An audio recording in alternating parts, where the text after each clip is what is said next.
This is Lifeproof Flooring Install Part 3. This is the third room of 4 that we are installing this flooring into. If this is something you enjoy, please be sure to click the like button, leave a comment, and subscribe so you don't miss the next one. Unlike the last room, installing the flooring in this room was a pain. Most of it probably self-inflicted, the rest due to fatigue. We installed this flooring the same day as the previous room. Riding the high of that room going smoothly, I made the decision to continue on to this room. That high quickly diminished trying to figure out the best way to configure this layout. Coming through the hallway into the room, the easy thing to do would be use full-length planks. That is, until you realize the rest of the flooring has a seam in that section. It's a really minor thing, but personally I think it's those details that can make or break the quality of a product. I'll be honest, I did not notice it at first. I installed 3 planks at full length. I thought I was good to go.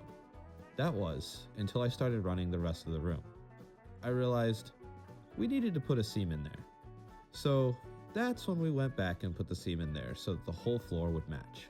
Or at least that's what I thought at the time. That is, until I got distracted and completely ignored the other nook that needed attention in the beginning, the closet. The closet became the biggest pain in this room. It needed to be done first before the rest of the flooring. Yet somehow, I completely missed it. And it took me until almost the end until I realized what I had done. And at that point, it was problem solving time. Try to figure out some way to get it to work and look good and not fight us on the install. There were a few things that we were fighting. First, the trim being in the way. Second, the seams being in horrible places. Third, the flooring was being installed backwards. All 3 of these things on their own present challenges, but together, it makes it near impossible to fix this situation.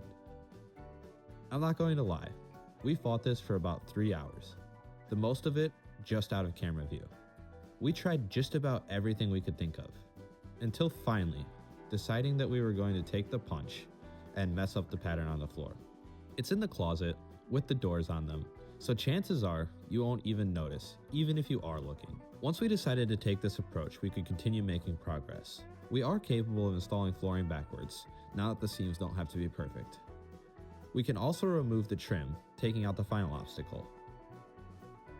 In the end, the flooring ended up turning out great.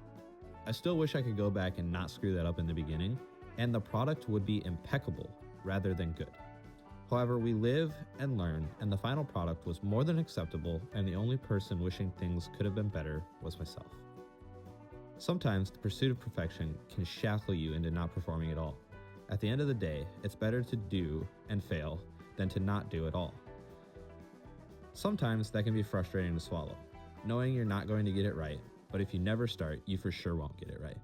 Sometimes you just have to take that leap. Well, if you've made it this far, be sure to hit that like button, leave a comment, and subscribe, and I'll catch you on the next one.